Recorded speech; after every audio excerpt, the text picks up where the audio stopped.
Good morning, and it's a Wednesday on News Talk 107.9.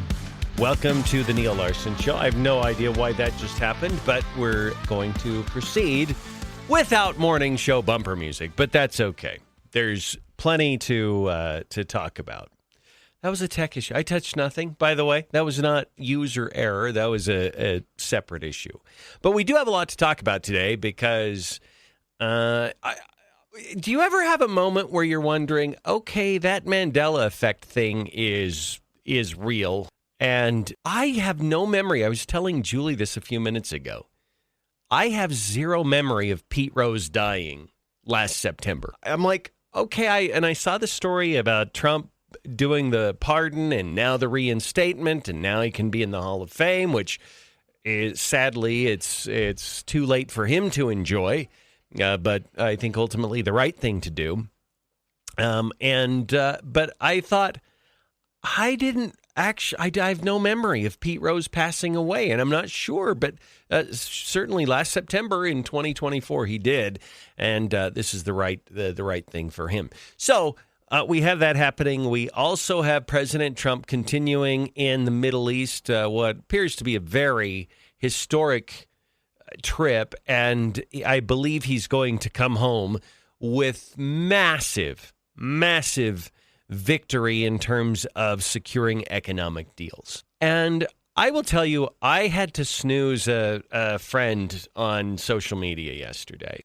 They're a Democrat. They share lots of Democrat stuff. And I just, for me, it wasn't so much irritation as it was sadness. Sadness for them that they are in the state that they are, sharing every little shred of anti-Trump, orange man bad propaganda that they can find. And I'm just like, I don't really want this taking up my bandwidth anymore because there's no truth to it. You read through it. In this particular case, it was an account called Occupy Democrats. And I'm like, why are you sending this stuff? The Democrats are in complete and utter disarray. And I have multiple examples for you today. You have Jake Tapper, which I don't quite understand exactly how Jake Tapper does what Jake Tapper does. I mean, he's a media guy. I get the idea of communicating. But in terms of his mental gymnastics, where he's sometimes, I'm Jake Tapper, straight down the middle newsman. And then other times he is political partisan hack. And you've got to decide what you're going to be. You really do. You've got to decide what you are. I think he would always say he's a fair, unbiased journalist, but his actions would say otherwise about 70% of the time. But Katie Pavlich, I believe this is her, she summed it up very, very succinctly. Listen. They wanted Joe Biden to stay in office because he was an empty vessel. They were allowed to push through whatever they wanted. We still have no answers about who was actually making these decisions. We don't even have a lot of information still on the day that he dropped out and posted his resignation letter for the campaign on Twitter. We don't have very much information about that. So this is about a lack of trust. And for Jake Tapper to come out now and say, oh, well, the White House was lying. Well, so were you. And CNN covered a presidential election. And you don't think that it was pertinent to the American people and important for them to know about all of these details? And now all of a sudden that these anonymous sources and people are willing to talk about it, they want a pat on the back for saying what was obvious. We have more details now, but this was happening. And for now them to say the doctor was recommending there may need to be a wheelchair for the second term. Let's not forget, they never made the White House doctor available for questioning, not a single time. Do you think there will be a congressional hearing? I do. I think there will be. Yes. Okay, as there should be, and there probably will be. But we could go through. This sort of reminds me about being able to not govern someone else's level of enthusiasm. And obviously, the Supreme Court cannot govern Donald Trump's level of enthusiasm when it comes to facilitating the return of Abrego Garcia. We've certainly talked about that. And by the same token, I and you cannot govern the level of enthusiasm the media should have been investigating the cognitive state of Joe Biden. I'm going to tell you something. I knew day one of Joe Biden's presidency, there were problems. We saw this leading up. You might remember, and I don't mean to make you all twitchy, but I'm going to go back to Donald Trump's last year as president, the COVID year, 2020. And sorry, I'm getting twitchy now. We went through so much that year, so incredibly much. But it wasn't all bad. In fact, we're now less than a month away from News Talk 1079 being 5 years old. And we'll be talking about that, by the way, in the coming weeks. We're very excited to reach this 5-year milestone. We launched on June 8th of 2020, and we're now coming up on June of 2025. So we're excited here, and we feel like we've accomplished a lot, and there's so much more to accomplish. But we love that. But that year was obviously a crazy year for every last one of us. Our jobs may have been affected. The economy was affected. Health was affected. Our circles of friends were impacted. The amount of power that government has and our relationship with the government, it changed in very, very dramatic ways. It was big. It wasn't just sort of a thing we went to and then we snapped back to normal. I think it kind of changed us permanently and created a new normal kind of environment. But I remember the media as Joe Biden campaigned from his basement and called a lid on his campaign, there was a realization. And I think if you were to ask me, when was the first edge, that first little glimmer or glimpse into Joe Biden struggling, I don't know if I could tell you the exact moment. Because if you remember, you had Barack Obama was the president, Joe Biden was his vice, but Hillary Clinton, as a deal to her, you might remember 2016 and all of the drama surrounding that presidential race, where Bernie was gaining steam and momentum, and that couldn't stand, so they changed the rules about the superdelegates, and they basically booted Bernie like they kind of booted Biden. And Bernie got booted, and Hillary came in and kind of kiped the nomination from the traditional process. And then she lost disastrously. But that actually stems from 2008, if you want to go back to that drama, where a deal was made. And Barack Obama was the thing. And it was actually a really good chess move for the Democrats to put Barack Obama in place because he was young, he was articulate, he was handsome, and he went on to become a 2-term president for the Democrats. Did lots and lots of damage that the Democrats think is progress and accomplishment. And but as a favor back to Hillary Clinton, she got to be the nominee in 2016. And furthermore, she got to be Secretary of State during the Obama years. So this stretches back. The strings of events, the dominoes that fall over the years in history are kind of interesting to reverse engineer about how we got to the point where Joe Biden was even a candidate in 2020. If there was a natural course of things, he probably should have been the candidate in 2016.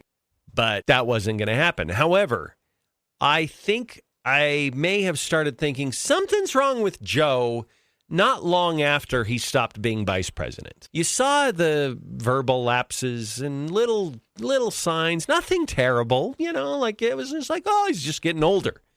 Little memory lapses. But by the time we got to 2018, 2019, and Joe was reemerging on the national stage, I thought something is very, very wrong here. And there was not a single day of his presidency that I felt like we have a fully cogent president of the United States. It became one of the most burdensome things for not just me, but I actually think for the country. And I think you had people on the left willing to bury it, willing to deny it, willing to cover it up. Because, and this is very important, the because is very, very important here. Political power means that much to them. That is how high and addicted they are on political power, that they will toss an old codger that is dementia-ridden into the position, knowing they can control him and get outcomes that they want, and he got a lot in return. And everybody pretended, and everybody gaslit. And now what's interesting is this has been incredibly costly for the Democrat Party. It's like an adjustable rate mortgage with a nice teaser interest rate. They got into it thinking, okay, we get the presidency in 2020. They didn't think about the costs that they were going to incur down the road. They didn't want to. But you always, in life, have to pay the piper. Those debts that you're incurring ultimately get paid one way or another. And right now, when I say the media and the Democrats, linguistically, that sounds like I'm talking about two different entities.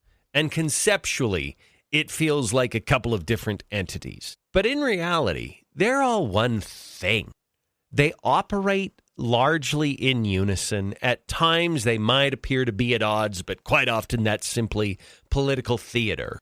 For the most part, and for the thrust of what American progressives are about, the media, the mainstream media, and the Democrat Party are essentially part of the same entity. And the piper's getting paid now. The American public has a lower opinion of people like Chuck Schumer and Hakeem Jeffries and certainly Joe Biden, Kamala Harris, and all the rest of we're done with them. They talk about, they throw this garbage out like Donald Trump, the worst, lowest, least popular president in the... What are you smoking? First of all, a weekly poll result from maybe one poll does not translate into least popular in history. But that's what they do. This is the game that they play. It's the semantic game that they play, so they have a talking point to try and distract you from what we all see, which is they've been lying to us for years. They have been disrespecting the American population for years. We talked earlier about how the press is really the only industry that is mentioned and protected in the Constitution. Right there in the Bill of Rights, there's an industry mentioned, and they are given protection. Maybe there's others, I don't know. But that one is protected as a core to the integrity of our republic. And it's in the First Amendment. It's one of the first things they made sure was included after signing the Constitution, was that the press would be protected to report. They would be free from government pressures and interference, because our founders wanted that transparency. They wanted that scrutiny on the way government works. But we reached a point and manifested no more plain during the Biden administration than at any other time in history that relationship has been compromised. But now the piper's getting paid, and CNN's ratings are in the tank. MSNBC may not even survive. It's been rumored that they're going to be on either the chopping block or the selling block. You have the attitude and the opinion of the mainstream media at the lowest point in history, and it has been sustained now for quite some time. And I think in part because of, and maybe it's a microcosm, maybe it's just one example that is emblematic of other things and malfeasance that they commit. But this issue with Joe Biden and the cover-up of his cognitive collapse and pretending like everything was okay, because they love political power that much. But, and this will be my final point, if they were willing to do that, and they were, and now you have books being written about it by people like Jake Tapper, that this is just another chapter in the cover-up. This is Jake Tapper pretending he didn't participate when he did. I've got the audio. He characterized Joe Biden's problems as a stutter. That's the category. That's the box that Jake Tapper put what we were seeing with Joe Biden into. That it was a stutter? Yeah, I know. I'm thinking of Stanley from The Office. But Did I stutter? That's how Jake Tapper characterized it. And then there's that old buffoon over on MSNBC, Joe Scarborough, that said, roll the tape and F you if you don't believe me. This is the best Biden ever. We all saw it. We all knew it wasn't true. But yet now you have these people trying to not want to go down with that Titanic. And they're writing books about it, exposés and tell-alls, but they're not absorbing the personal responsibility that they should if they truly had integrity. There's no, I had my part in it, and I'm sorry. I got carried away. Oh, no, they're acting like they weren't even a part of it, which just makes that the next chapter in it. They're still covering up. They're still gaslighting. And if they were willing to do that about an American presidency, do you honestly believe they told you the truth about COVID? Do you honestly believe they've told you the truth about January 6th? Do you genuinely believe them when they told you about Donald Trump and Russia? No, Donald Trump on multiple occasions has characterized the mainstream media as the enemy of America. And at first I thought, okay, that's Donald Trump hyperbole. That's him just being kind of going over the top because that's his personality. But when you stop and you examine what they did and what they've been doing, and there's a pattern of behavior there now, that's no exaggeration. They're not there for you. They're not looking out for the rights and the freedom and the well-being of the American people in the spirit of transparency and government scrutiny. They're there to help far-left Democrats in government achieve their agenda, which I believe is a very painful catalyst, but a catalyst nonetheless to a new age. And it's a new frontier. And right now, the media is the wild, wild west. We have X. We still have blogs. You have podcasts.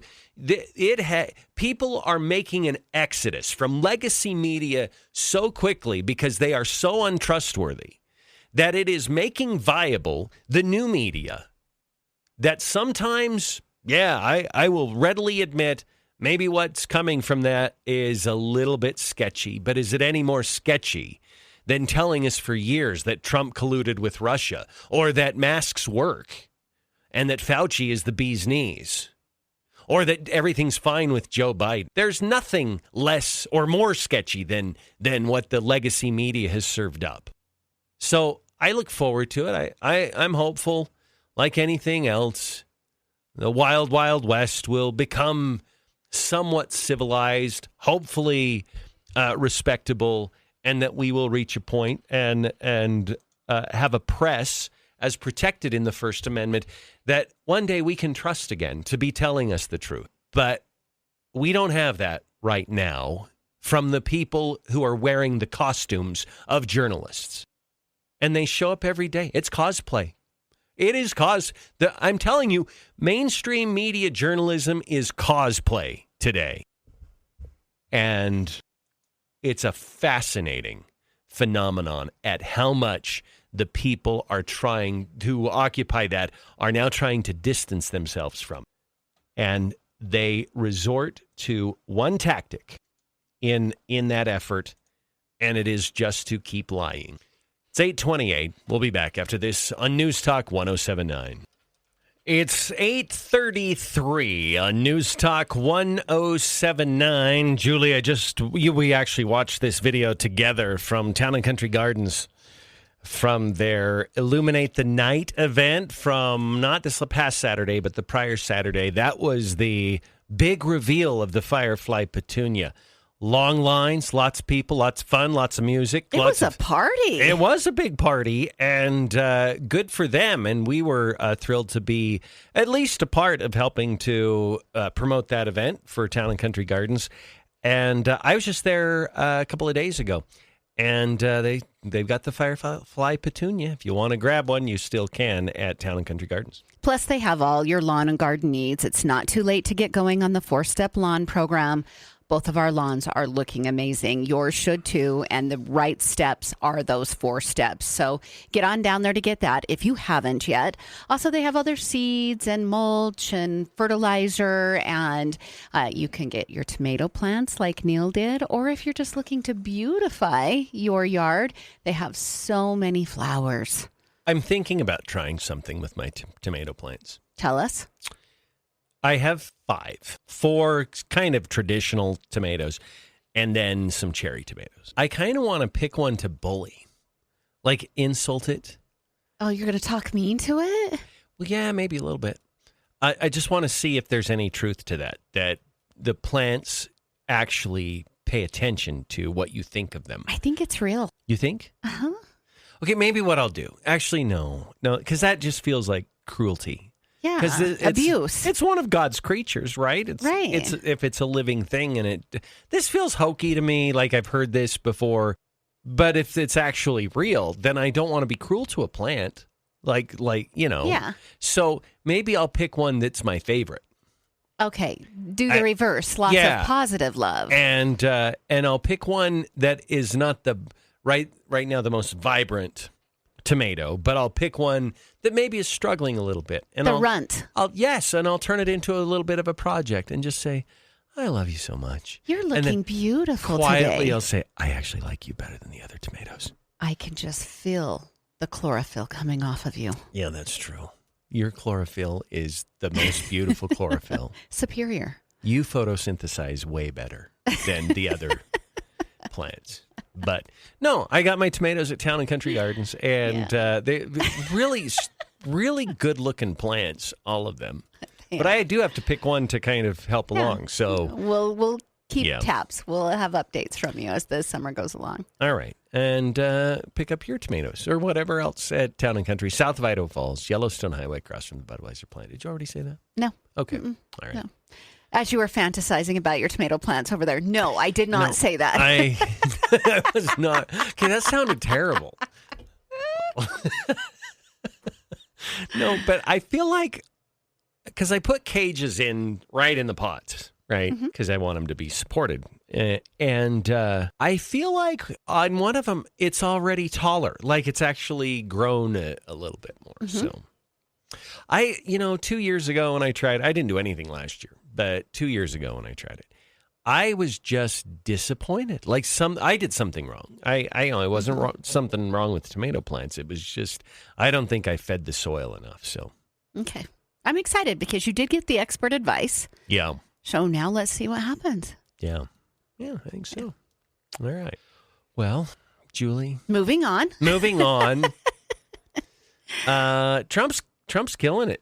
Yeah, did he already do the signing? Yeah, that's all done. In Qatar? Okay. In Doha, yeah. Okay, all right. We're just signing all over the place. This is day 2 of at least 4 days. They're teasing that he might add a 5th. Okay, I don't know. We'll see. Do you think, though, going over there, they knew the itinerary very specifically, but they're leaving some things vague because they don't, obviously, he's under constant security and threats, and so. Should I explain to them what I noticed yesterday with him drinking? Oh, yeah, absolutely. Okay. So while he was in Saudi Arabia, there were 4 people seated. Of course, the center was Trump and the prince. Is that what we're calling him in Saudi Arabia? So they were next to each other. Then to Trump's side was Marco Rubio, and then there was another Saudi Arabian dignitary to the other side. So 4 men up there. They brought them this specialty coffee. It's supposed to be like this brew that is amazing in Saudi Arabia, in these little teeny, almost looking like Dixie cups. Mm-hmm. They hand one to all 4 men. Marco Rubio downs his immediately. The 2 Saudi Arabian dignitaries down theirs. Trump looks into his glass, puts it down, and just holds it with both hands. Never drank out of the cup. And I know it's because there is a risk to his life. I would agree with that. And here's the thing. It would not have to be a state action for something, but you could just have some lower level worker in the kitchen who's part of the help. Sure. Dropping a couple of things into it. Who knows? And so Yeah, I would bet you that Secret Service has told him, don't ever eat or drink anything that we haven't tested for you. Right. So, right. Yeah. It was pretty interesting. He is just so calm, too, in all of these situations. There isn't a difference between Trump, who is outside of, getting on the helicopter and just riffing with reporters, versus the Trump who stands up in front of that entire audience full of money. There was so much money in that room yesterday. Isn't that his superpower? He doesn't give a rip. No. Now, he'll be respectful to them, but he's not self-conscious about anything. No, he just is doing Trump. Yeah, which that's it. That's why we like him. It's such a winning attitude. Yeah, it is. He just keeps rolling forward. And I feel like we're going to get spoiled, Julie, because we have a lot of really good up-and-coming Republicans. I don't know if I see any of them matching what Trump is, though. Like, I think they'll be good, and I think they'll be presidential material, and I think it'll be fine. Trump is a one in a gazillion. He really is figure, and I don't think we'll ever replicate Donald Trump. And so, but you know what? I would have said that about Reagan, right? Since he was president, I'd be like, we're never going to have another Reagan. He was a one in a gazillion guy. But so there'll be another brand of something maybe in 30 or 40 years that it is. But if I had been in here with you during the monologue, I would have asked you a question. You were referencing the Democrats in their past and the ousting of Bernie Sanders and the putting in of Hillary Clinton. Yeah. I mean, it's obvious Trump beat Hillary. Do you think he would have beat Bernie? I think he could have. Okay. And here's why. Because we always do this game where we go back. I do it too. And we try to create an alternate path, an alternate universe. A skewed timeline. I think Trump is very good at reading his opponent and identifying weaknesses. And I think, let's say, instead of Hillary Clinton, it was Bernie getting the nomination in the summer of 2016. I think Donald Trump would have exploited how socialist Bernie was and would have lasered in on that and mocked his appearance and mocked the way he talks. And even though we say we don't like that, those tactics work. And I think they're designed to demoralize your opponent and your opponent's fans, and it inflames them sometimes, but it also is demoralizing. When I look at Donald Trump, and I don't know if I would have said this prior to Butler, Pennsylvania, I think God has created a path for Donald Trump to be the president of the United States. And so if I'm going to retroactively apply that, I think in 2016, even if Bernie had become the nominee, Trump probably would have figured out what are his weaknesses, what's his Achilles heel, and exploited that, and very possibly could have become the president again, even though it was razor thin with Hillary, and Hillary did win the popular vote. Sad for the Democrats, that's an irrelevant metric in our system, but I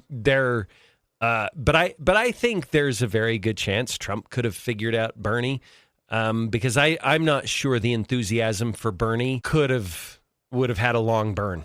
Yeah. No pun intended. No pun intended. Yeah. But I don't know if it would have lasted until November. Yeah, I actually feel like he would have demolished Bernie.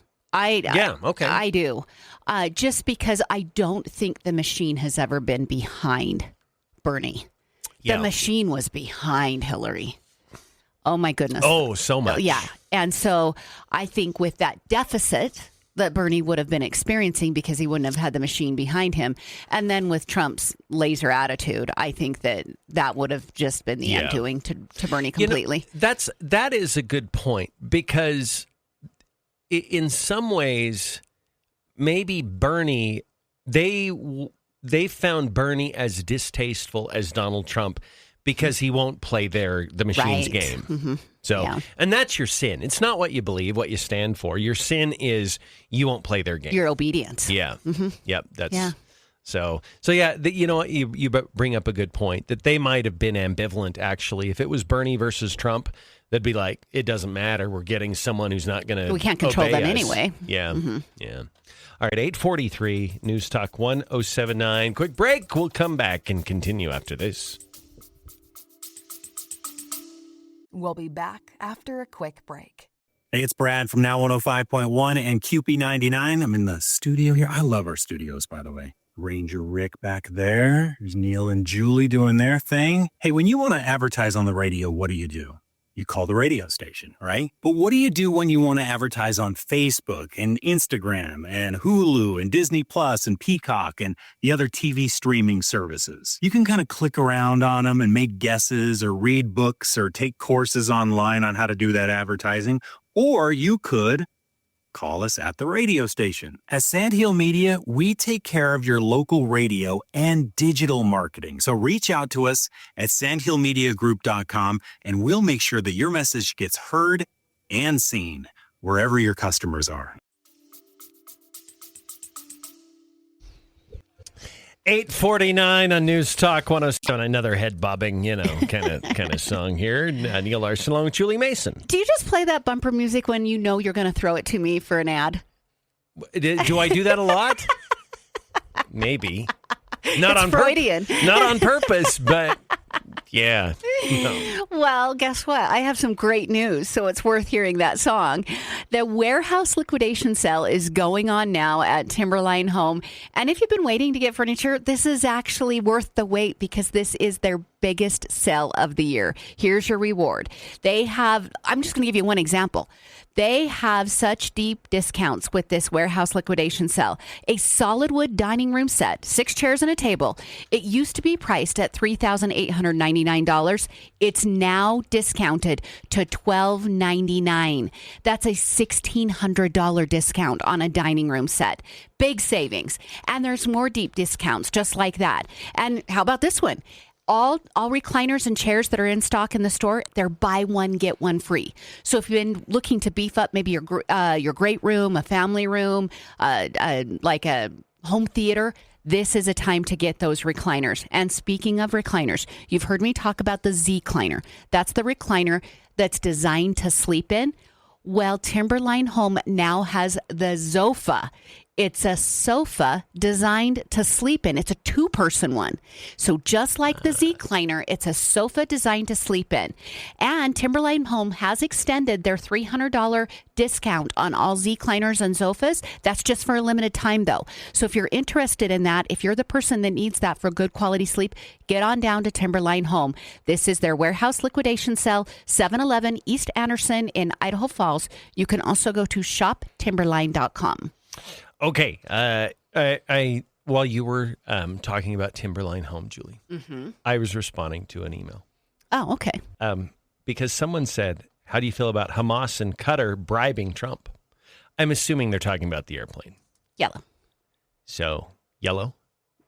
I went to say yes and something else, and I said yellow. Oh, okay. Mm-hmm. But maybe that can be like a new word, like yellow. Yeah, like skibbity Yellow. toilet. Skibbity toilet. Yellow. Yellow. Yeah, okay.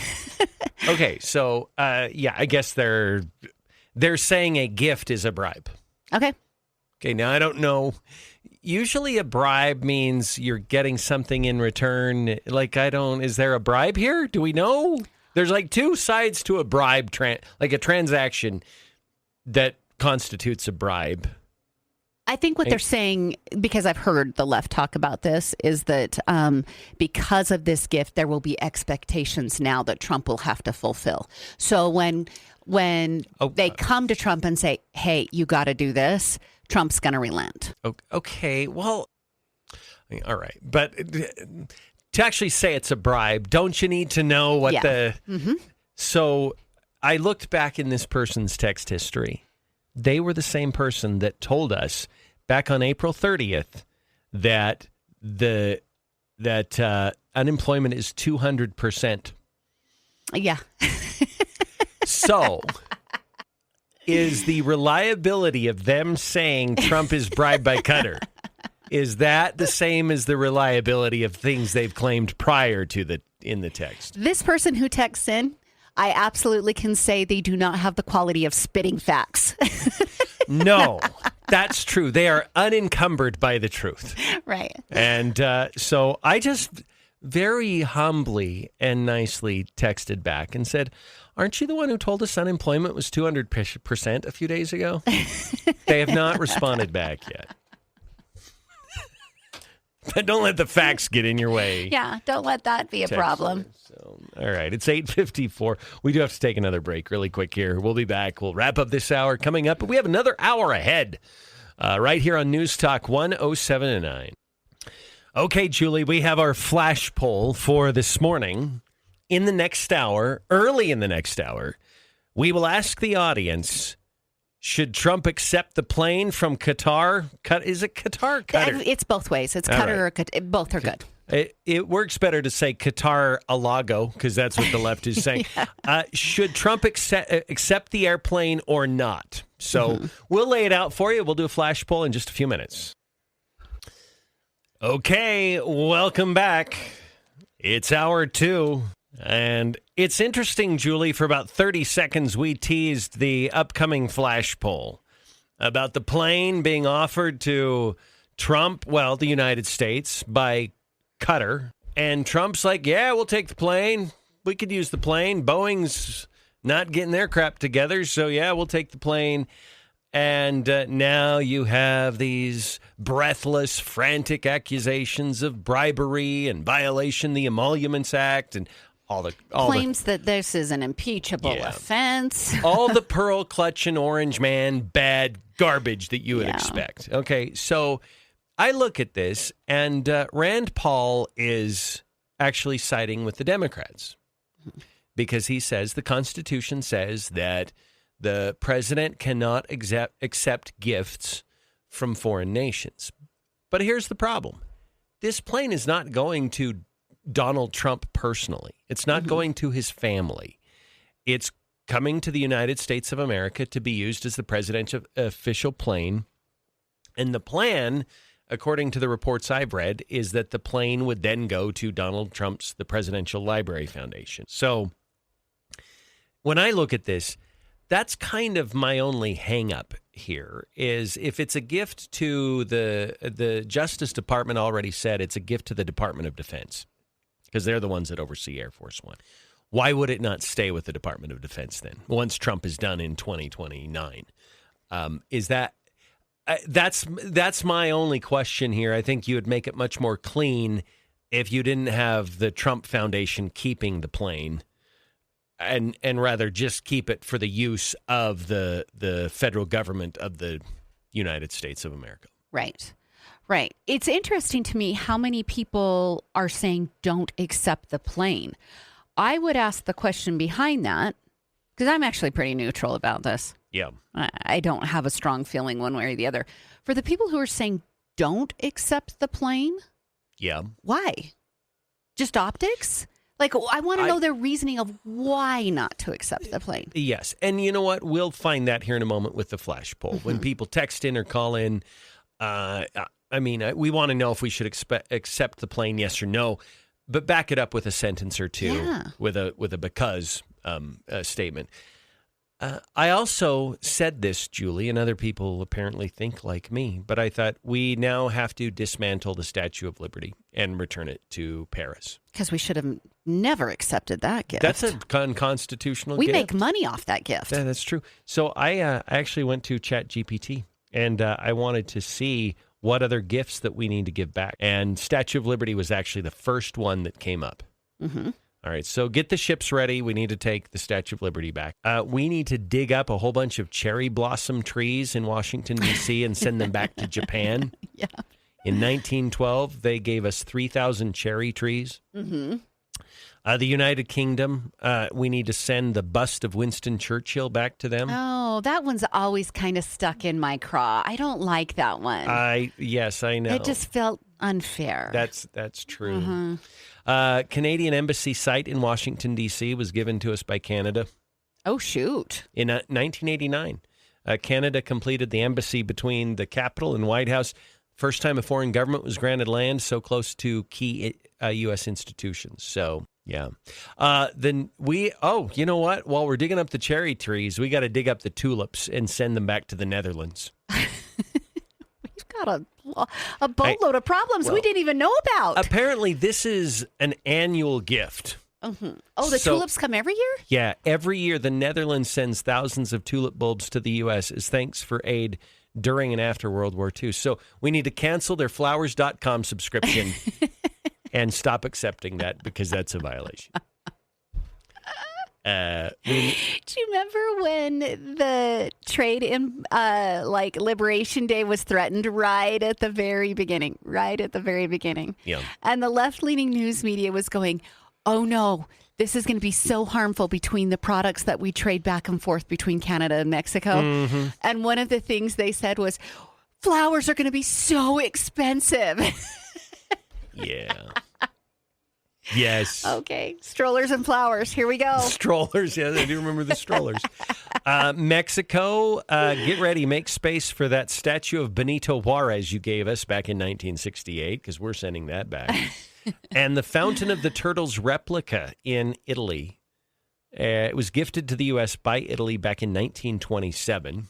Mm-hmm. And I think Ling Ling and Sing Sing are dead. Those are the giant pandas China gave to Richard Nixon. Somebody said that. Send those dang pandas back. So we got to give the pandas back. Mm-hmm. And you know what? Maybe the offspring. Maybe we find the offspring of Sing Sing and Ling Ling.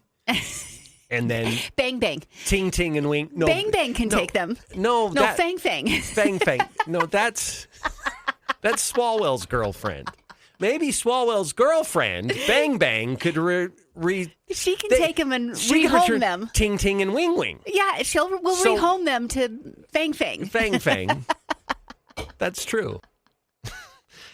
South Korea gave us a statue of General Douglas MacArthur back in 1957. It's not physically on U.S. soil, but it does symbolize Korean gratitude for U.S. involvement in the Korean War. So they erected it in their own country. So, and then it says here that numerous smaller tributes and cultural gifts have been exchanged. So that bottle of cologne we got from Morocco, that should probably needs to go back as well. Someone says, you understand Congress has approved those gifts. There is a difference. Can you ask ChatGPT if all of those gifts were approved by Congress?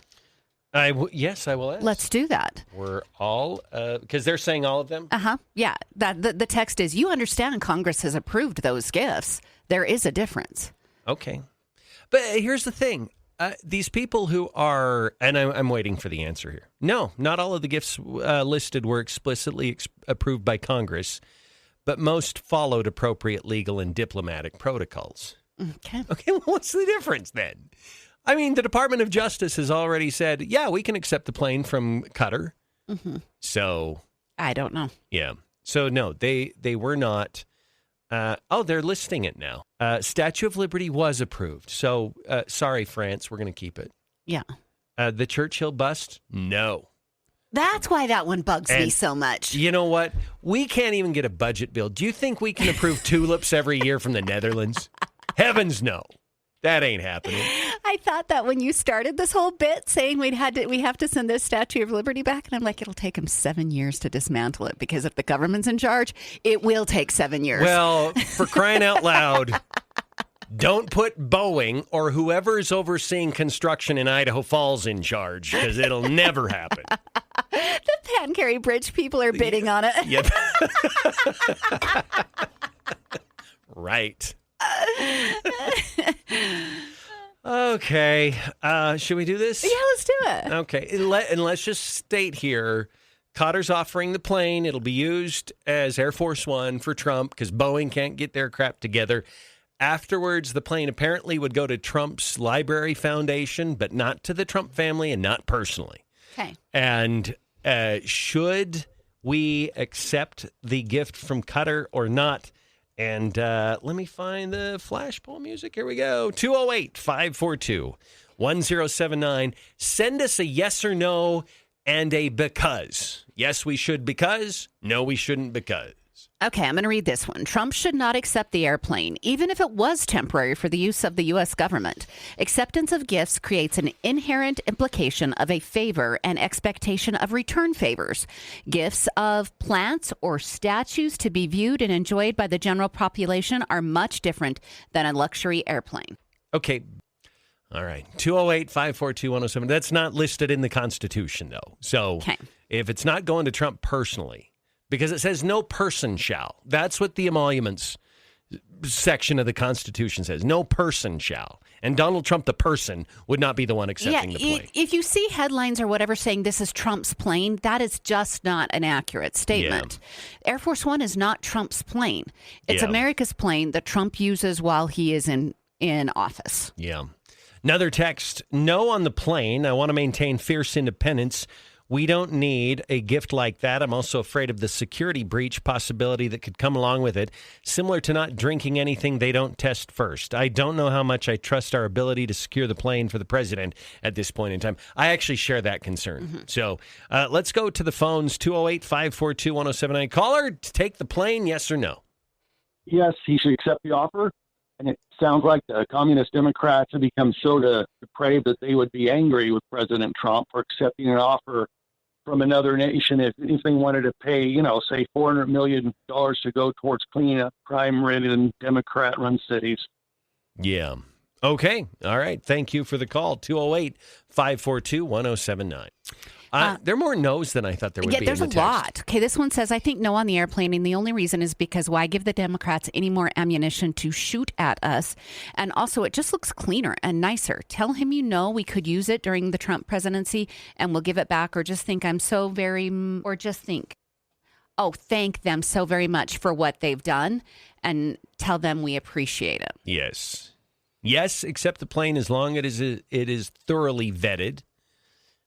Yes, the United States has given a lot to them. Agree on the security issue. President Trump should absolutely not accept the 747 from Qatar. It could potentially be a booby-trapped assassination weapon, even possibly unbeknownst to the Qatari government. I'm sure the Secret Service has thought of this, but the bomb makers who work for the terrorist groups continue to become ever more clever and creative. Okay, so this story actually didn't blossom into this situation till about 4 or 5 days after it was offered. Yeah. It kind of hung there. The left-leaning media was paying attention to other stuff, and then all of a sudden they decided to make a big, huge deal of this.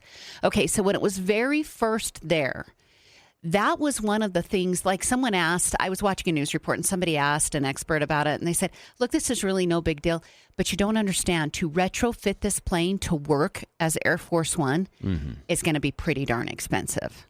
Okay. So that is a concern that, we're in this horrible mess because of Boeing, but we're also going to have to spend money to make this plane work as Air Force One. And one of it would be the complete sweeping of the plane. Well, they would, plus all the added security features that they would need. So someone says yes, just to see the libs' hair on fire.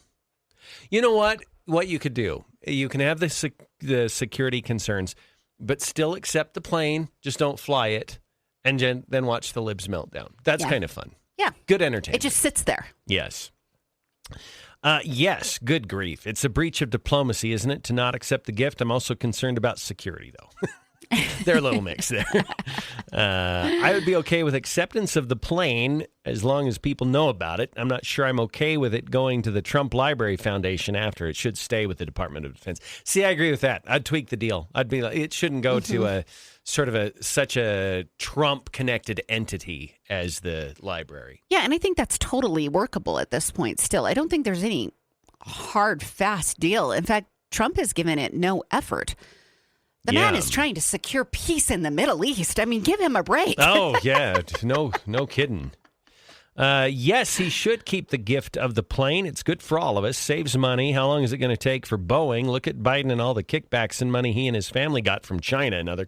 I keep thinking about that. And I mentioned that a couple of times the last couple of days, too. I'm like, everybody's looking the other way on Biden's family getting millions and millions from other countries. Mm-hmm. And it's not just Biden's immediate family. These tentacles go deep. They have government jobs that they don't even show up for. His great niece is working for a government entity that gets USAID funds. Like, it is, the kickbacks are enormous throughout the Biden genealogy. Oh, yeah, for sure. Someone suggested Elon should build the new Air Force One. Could you get a Tesla plane? I don't know, but I bet Elon could get it done before Boeing. I bet he could, too. Keep the plane. The big difference is everyone knows about the plane, how many billions have been laundered through backdoor deals to corrupt politicians. Yeah, good point. Let's go to the phones. Hi, caller. Take the plane, yes or no? Yes, yes, yes. like you guys say, it is going to be parked at Andrews. It is not going to be parked at Mar-a-Lago. Yes. Democratic stupidity is its own subculture of stupidity and is infuriating. Yeah. Yep, it really appreciate is. everything you guys do. Yeah. All right. Thank you for the call. 208-542-1079. We heard from Representative Barbie Hart. She said, hey, guys, I'd absolutely accept the gift. And afterwards, it should continue to be used, but not in the library. Yep. I see the gift as a, quote, goodwill gesture to America and Trump's efforts. Okay. Yeah. Does Trump has his own plane, right? Like there's a I'm Trump sure. plane. There's probably more than one. Yeah. Yeah. Well, yes, we've seen it, right? Yes. We've gone on to a campaign. yeah. Mm-hmm. Yeah. Mm-hmm. 208-542-1079. And boy, the texts just keep coming. Oh, in. somebody has your thought. They think this is a trick to light a fire under Boeing. Yeah. I think this just keeps Boeing in the headlines like, we're still waiting for Boeing. You're a big failure. Let's get this done. Yeah. Yeah. Should I accept the burger from McDonald's? Because Burger King's not getting their burgers made. And I want to love it. That's true. I want it my way. All right, let's go to the next caller. 208-542-1079. Hi, caller, go ahead. Hey, how are you guys this morning? Good, doing well. I have a good idea. I say let's fly homeless veterans to 5-star hotels, put them up till they can get on their feet again. With the plane? With the plane. Use the plane for our homeless veterans and disabled veterans and use it to fly them where they need to go. Put them up in 5-star hotels like we've been doing for people that shouldn't have been here. Oh, yeah, like the illegals. All right, thank you for the call. 208-542-1079. Yes, accept the plane, then borrow it to Bernie and AOC for their oligarchy tour. Somebody said no to the airplane only due to the cost and possible security issues, and a plane would have to be totally outfitted for the presidency. We need to keep the president as safe as possible. So it's interesting how prevalent this security concern is. Mm-hmm. Even though when I first saw this story, I had that thought, and I thought I was the only one that thought that. Mm-hmm. Like, this could actually be an assassination attempt. Yeah. So, no offense to the Qatari people. Mm-hmm. This is an interesting one. They said, take the plane and use it to transport immigrants home. Oh, no, that would be fun. It would be, what a troll. Yeah, that would be great. What a troll to the Democrats and the left-leaning media. It would be official use. You could use it for that before you even outfitted it. There'd be official actions of the United States deporting illegals. And the Democrats like to claim that they're treated so poorly. Like, that was the whole dust up at the Newark ICE facility is there's horrible conditions inside and they're treating them so bad. And then they went in and the conditions were just fine. Yeah. How can you complain? This will be the nicest transportation ride any immigrant has ever had if they fly on this plane. Yeah. Yeah, no, that's true. Someone made the earlier point, wasn't the Statue of Liberty a gift? And yes, indeed, it was. Although, I mean, you can look, I can argue against myself here. The Statue of Liberty is for the enjoyment of all. Like, you go to New York and it's a tourist place, and so everyone's enjoying that, which would be different. But let's go to the next caller. Go ahead, caller. What do you say about they hung up? Okay, but to back up what you said about the Statue of Liberty, during the break I said, but we make money off the Statue of Liberty. Yeah. It's not a free enjoyment for everybody. It was a gift given to us that we've turned around and turned into a profit center. That's true. Yeah, that's a good point. Accept the plane and give the Dems one more stupid point to set their hair on fire and continue to waste their time on. Yeah. Concerned about the security of the plane, I'd absolutely love to see illegals be flown home in that plane. Sorry I missed the first part of this. Are there constitutional issues about the president? Yeah, well, some are trying to make it. It's called the Emoluments Clause, which basically says if you're an elected person or someone high in the government, you can't accept gifts from foreign countries. Mm-hmm. But that's designed to keep the individual from getting gifts from foreign countries. Mm-hmm. So if it's going to be used for the official purposes of the United States, that arguably can be different. And the Department of Justice has already said Trump can't accept the plane. Yeah. So, you know what's funny about this? The Dems they're already talking about impeaching Trump. if he accepts the plane. I swear Trump had deviled eggs for dinner. Impeach him. I know. Right. That's how they act. None of the rest of us can afford eggs, so let's go to the next caller. Oh, they keep hanging up. I don't know what that's about. Sure, either. Yeah. It's mixed, though. Like, there's wide. I think someone said, this is awesome. Total Trump derangement syndrome. Mm-hmm. And it really is. It's true. Yeah. Yeah. Just one more example. So you look at it and you're like, well, okay, but it feels a little. I think Ben Shapiro said it felt skeezy. Laura Loomer said it's not a good look. Do we care anymore? Well, here's why I don't care. He's on a tour right now. Like I said, securing peace in the Middle East, securing billions of dollars of wealth for America. This is nothing. Well, that's the problem. If you had people, and I don't mean Ben Shapiro and Lara Loomer specifically, but the left is saying this looks corrupt. This is okay. Trump does a lot of things that are, let's be honest, pretty bad A. They never recognize the bad A things that Donald Trump does, but they're all over the things that they think look skeezy. So I'm not going to trust their assessment of this, and I think we have to be careful as conservatives, or not careful, but we have to be aware.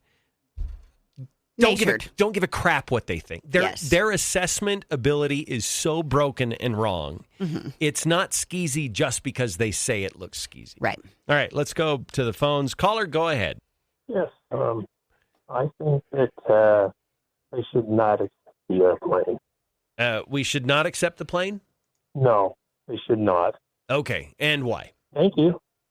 Well, I don't know, maybe give it to Camilla and let her try it out if they do. Yeah.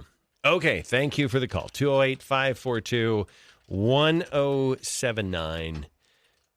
Take the plane, and Elon is right there. Don't you think he's in on the discussion? I don't know. Okay, are you ready for this? Somebody just tipped us off to this. Jill Biden received jewelry on a foreign trip. In 2023, she was gifted a $20,000 diamond from Indian Prime Minister Narendra Modi. She also received a brooch valued at $14,000 from the Ukrainian ambassador to the United States, and a bracelet, brooch, and photograph album worth $4,500 from the President and First Lady of Egypt. Okay, if I'm her lawyer, I'm saying back, she's not an elected official. She doesn't hold an official capacity in the government. But she can run a cabinet meeting. Well, she can do that. But I'm just saying. Right. I think this is apples and oranges. Yeah. But I think this is a great example of... Feels like hypocrisy. Yeah. Looks are looks. And Jill Biden accepted those gifts. Yeah. Yeah, no, it's true. Let's go back to the phones. Yeah. What if Qatar said, okay, we'll give the plane to Melania? Yeah. And then you use it for what you need. Yeah, Melania can do whatever she'd like with it. They're still going to be running around with their hair on fire. Yeah. Next caller, go ahead. Take the plane, yes or no? Good morning. Take the plane, for heaven's sakes. And I don't know why we keep walking on eggshells when talking about the so-called Democrats. Most of them are registered Communist Party members. Yeah. Why don't we call them for what they are? They're communists, socialists. You know what? I agree. I like that call. They walk into the room like they run the place still. Uh-huh. Still. Yeah. Their party's in complete disarray. Why are we letting them scatter eggshells around everywhere and we have to walk on them? No. We're not. No, it may not be the best thing to take the plane, but arrive at that decision independent of what the left and the media and the TDS crowd is saying. Yeah. That's a good point. All right, let's just take another couple of calls here, and we'll wrap this up. Caller, go ahead. Take the plane, yes or no? Yes, take the plane. Okay. All right. Thank you for the call. And how about you, caller? Should we take the plane or not? I think we should take the plane and then send it to Idaho Falls for a tourist distraction afterwards. For what? A tourist attraction afterwards. There you go. Okay, I'd be in on that. We'll sponsor that event. So 9:32 on News Talk 107.9. Quick break. We'll be right back. Okay. No. No. Oh, see, right here, they're talking about it. It would take up to 2 years to convert the jet to Air Force One. So. Okay, but do we trust CNN? Like I don't know. And oh my goodness. It's like I told you. In that city in Saudi Arabia where they held this meeting, they built a whole entire portion that looks like Times Square in something like 60 days. Yeah. It takes the government up to 2 years to do something. If we turned it over to Elon, it would take 6 months. Mm-hmm. Yeah. It's so frustrating. But some guy who probably worked in aviation for a couple of years, they've called and he's got an opinion, and they're like, well, that fits the time frame we want to report. Yeah. So the Statue of Liberty might be a bomb waiting for Donald Trump. I don't think Donald is visiting the Statue of Liberty. Yeah. Okay, let's come back and do Grand Peaks, and we'll go right back to the news, and then we'll pretty much be back on track. I've seen 2 different reports now as different reporters are covering Trump on this trip. They literally don't know when he's sleeping. Really? Yeah. Like he is going from like 4 a.m. until 2 a.m. Mm-hmm. And they say, we're exhausted. Yeah. We don't know how he's doing this. Isn't that crazy? Mm-hmm. We went from a presidency where they had to call a lid at 9 a.m. I remember, and I think I'm remembering this right. Lavelle Edwards, the coach for BYU years ago, people said that he only sleeps like 4 hours a night. And some people just... They can function on that. Get away with it. And that's all they need. And their metabolism is built a certain way, and they're okay. And so maybe Trump just needs 3.5 or 4 hours of sleep. Maybe. It's crazy. You would think he would get on Air Force One. Okay, I want to remind everyone. Remember the picture of Kamala during the campaign, and she got on the plane, and they were still filming her, and they left the window open, and she's like rubbing her face. She is so exhausted. Oh, yeah. Trump gets on the plane and holds a presser. Yeah. He takes questions from the gaggle. Yeah. There's no get on the plane and finally let down, and I'm exhausted. Yeah.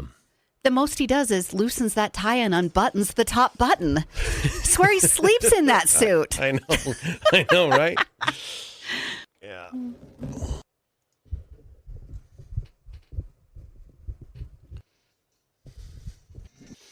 9:36 on News Talk 107.9. Let's talk about how you had marinated steak last night. How was it? I did. Oh, my goodness. So good. And fresh corn on the cob. It is that time of year in East Idaho where the vegetables are really fresh and your high quality steak from Grand Peaks.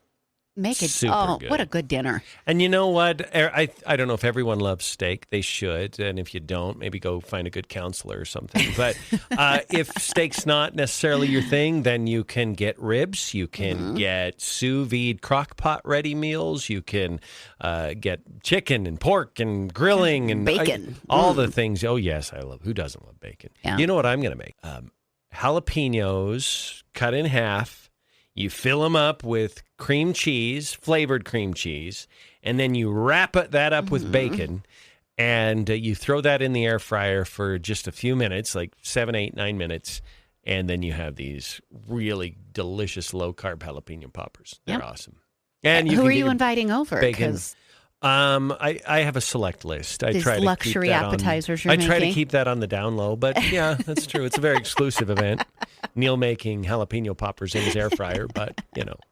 Anyway, Grand Peaks, gpprimemeats.com. Go there, poke around, look at their packages and specials, see what you want to be putting in your freezer this summer for grilling and otherwise, and you can make new friends too at gpprimemeats.com.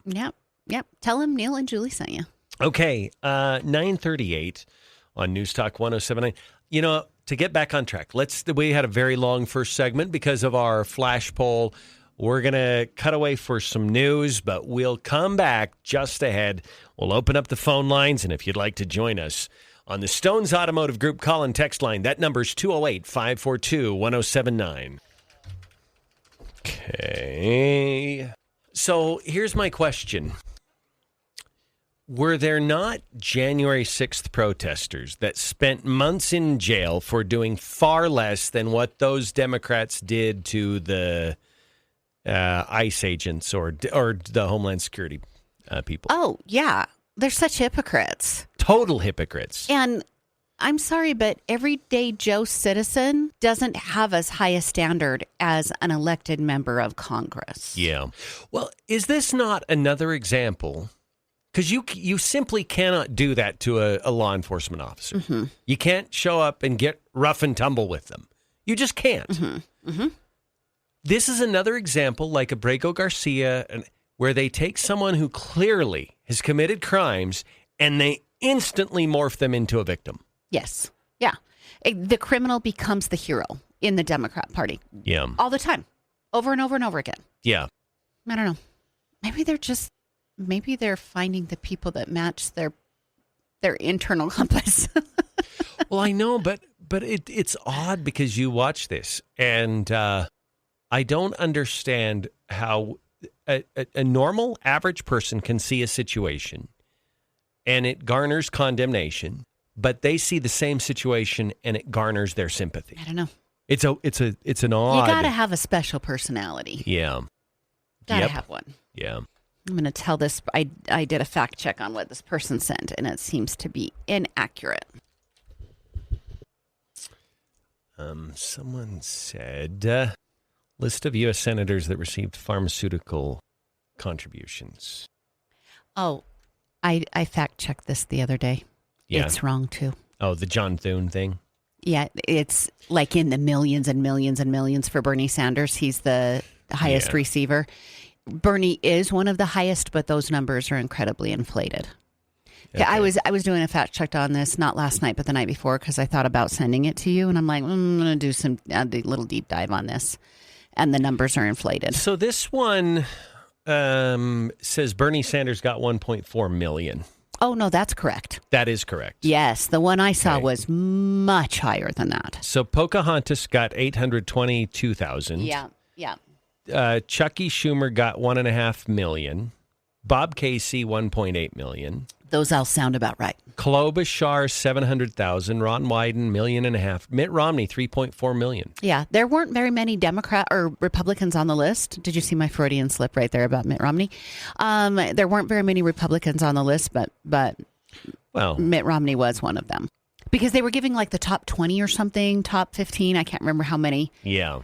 And Mitt Romney landed there.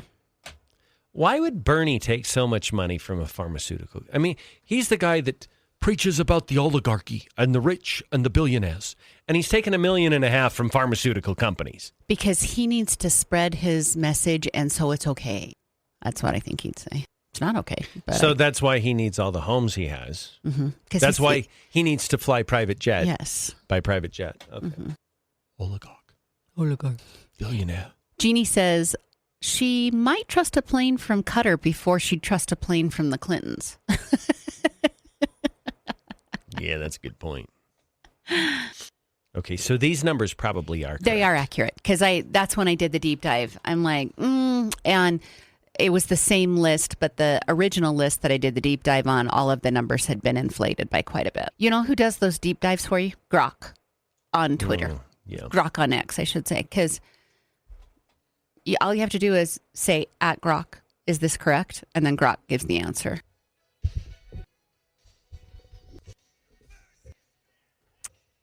$9:44 now on News Talk 107.9. Neil Larson along with Julie Mason. So earlier, and it's funny the pace of Trump when you think about all the things, just this flurry of activity. I mean, you have Democrats that are still talking about Abrego Garcia, and that was 2.5-3 weeks ago, and multiple significant historic actions by Trump ago. And he signed the executive order before he left for the Middle East that would limit drug prices in the United States, basically telling them, we're not going to cap how much you charge, but we're not going to pay more than the lowest paying country is paying for your drugs. Mm-hmm.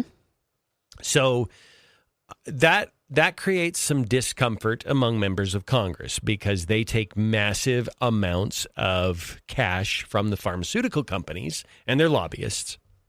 And so they're not likely to want to do anything that disrupts that gravy train. Can we look at it like that? Sure.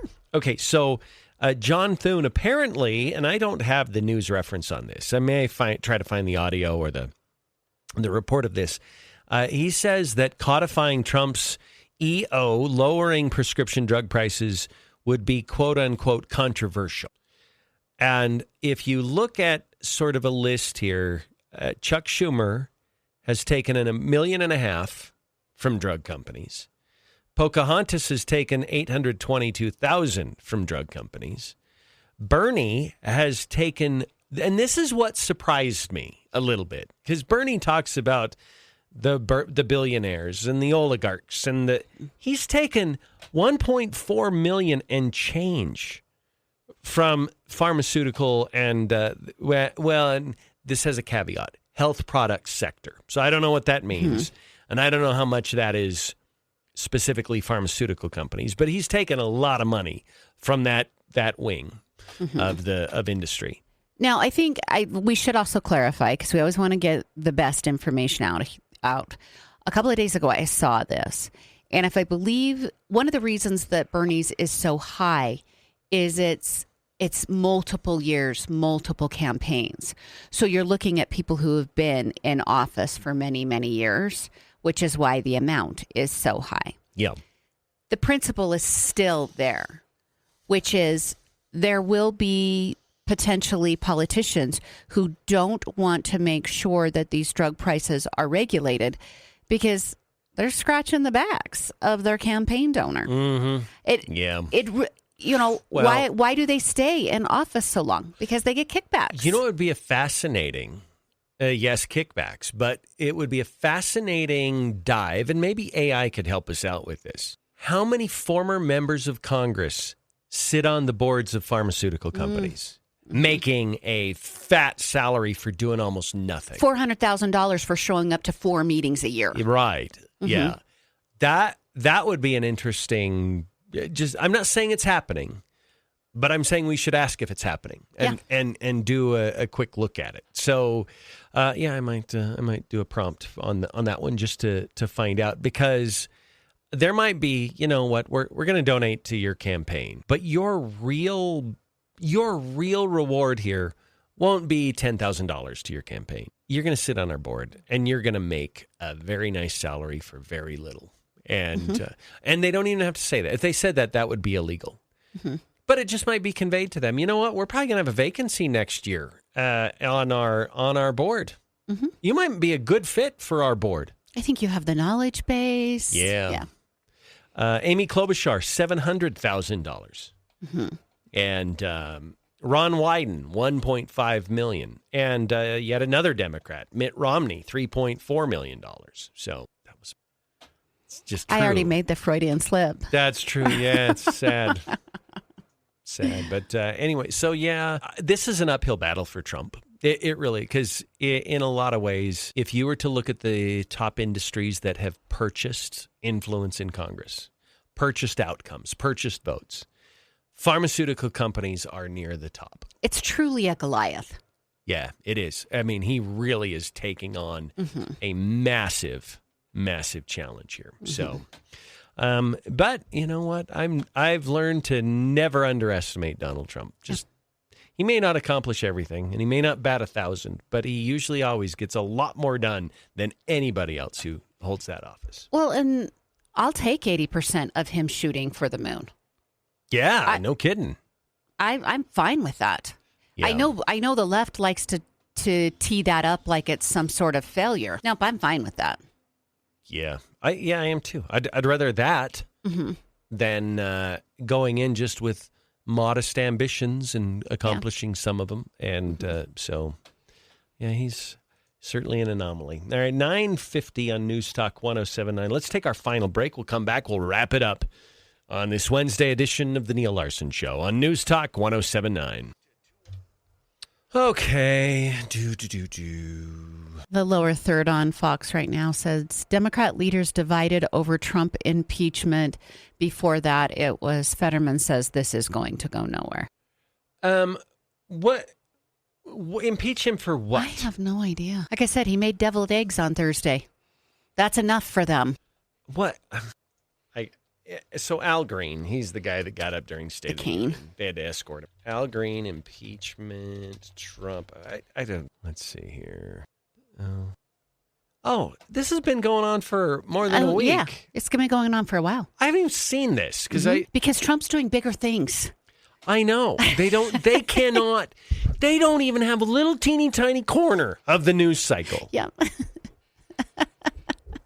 He is so massive, there's no oxygen left for them. They are suffocating. Yeah. This was Trump's statement. He said, the Democrats are really out of control. They've already got two no-name, little-respected congressmen, total whack jobs both, throwing the impeachment of Donald J. Trump around.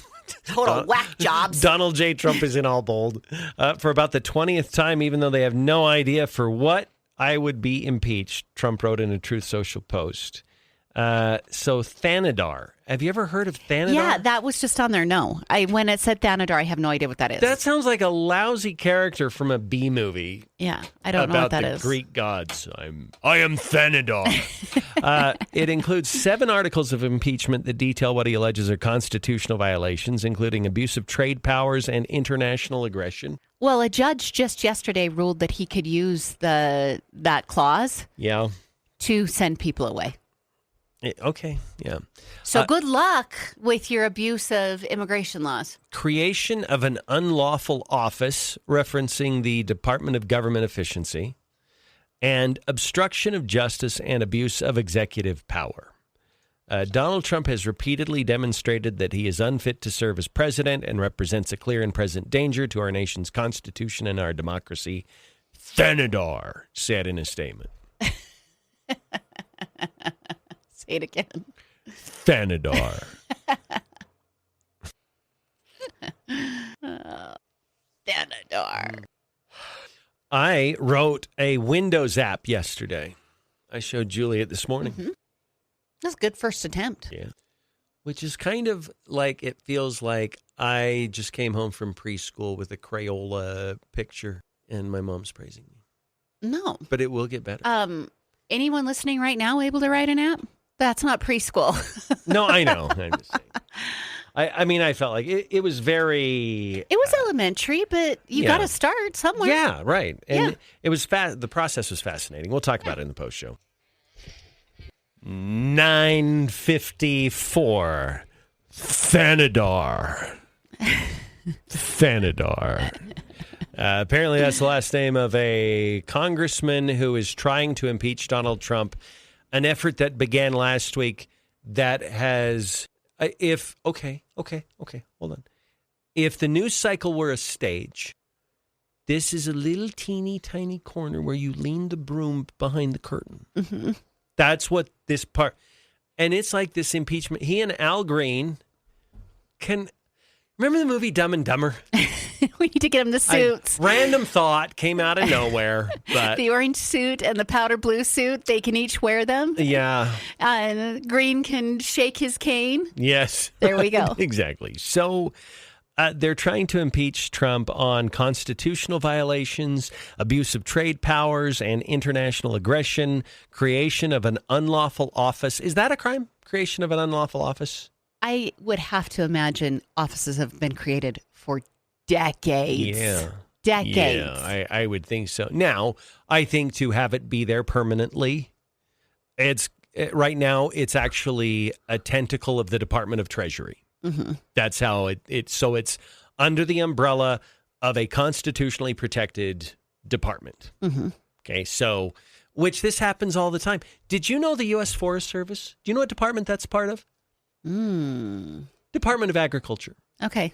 And so they do create these kinds of offices all the time. I mean, maybe not all the time, but they've created a bunch of them. And this is this is just that And it's accomplished a lot in identifying issues and problems and inefficiencies and waste and fraud and abuse. And the Department of Treasury can now use that information, and it's good information to have to make decisions moving forward. They hate that the swamp was revealed, and that's what they're pushing back against. So these things that you've listed, of course, they've had judges who some have cited and said, yes, you can't do this. Now judges are overturning that. It's going to probably end up eventually at the Supreme Court. Yeah. The big problem is if they've got Democrats who aren't supporting this, you don't have the votes. Oh, no. So what a waste of time. And they know everything they're trying is just is failing. But Speaking of agriculture, you can get all the things you need for your garden at Town and Country Gardens. Is it legal for Town and Country to be created, so that you can get your garden needs, your lawn and garden needs? Well, it's the Department of Garden Efficiency and Effectiveness. So we can call him Doge. Elon Rex runs it out there. Elon Rex. Anyway, go there, find all the stuff you need for your lawn and your garden. Mm-hmm. They're south of Idaho Falls, across from the malt plant, right there on Yellowstone Highway. They're great friends of ours. They are experts in their field. So if you have any questions, take pictures of your problems. Maybe you've got a specific weed or a tree that's struggling or something like that. Ask them questions and make sure you ask about your garden needs, because they'll give you good tips on how to get the most healthy garden possible with the biggest bounty. Okay, I have Rex's number, so I will be pestering him through the summer. Although I should just find an employee, because Rex is busy. But Rex is busy. As the tomatoes come on, and I'm hoping to have an abundance of tomatoes. You can just send him pictures of your tomatoes and say, no need to respond, but look at this beauty. Oh, that's true. Yeah. That's true. And then I'll make some fresh salsa, and I'll take it to him. There you go. You were telling me you wanted salsa, too. Yeah. If you're going to grow these, let's... Cowboy salsa. Do you know what that is? No. I'll tell you what cowboy salsa is. Really? You have 10 seconds. No. On Facebook Live. Yeah. Okay, that's going to do it for the show, everyone. Join us on Facebook Live by texting live to 208-542-1079. And by the way, Town and Country Gardens is south of Idaho Falls on the Yellowstone Highway across from the Budweiser plant. So we will catch you all tomorrow right here on News Talk 1079.